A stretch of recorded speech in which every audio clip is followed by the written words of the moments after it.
Luc Arbogast, c'est quelqu'un que j'ai rencontré il y a plus de 20 ans dans une fête médiévale où j'étais présent. Et dans l'église, il y avait cette voix qui sortait et je suis allé voir et j'ai découvert Luc Arbogast qui chantait devant 10 personnes dans une église au centre de la France. Depuis, j'ai suivi son histoire et on s'est vu l'an dernier et il m'a dit bon, quand est-ce que je viens chanter à Autun? On a cherché à caler une date, ce qui est compliqué cette année avec les Jeux Olympiques, les contraintes, ses disponibilités, les nôtres, la disponibilité du site.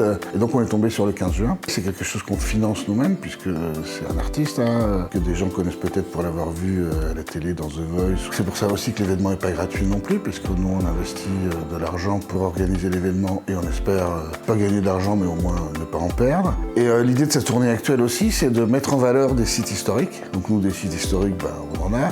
On a le Théâtre Romain, qui est un endroit qu'on apprécie particulièrement et c'est un peu notre terrain de jeu, comme beaucoup d'Autunois aussi d'ailleurs, mais c'est aussi notre terrain de jeu. Luc Arbogast connaît le site et avait envie d'y jouer depuis longtemps. Alors le concert du 15 juin, ça s'organise comment? Ouverture des portes à 19h, début du concert avec Bélissandre en première partie à 20h.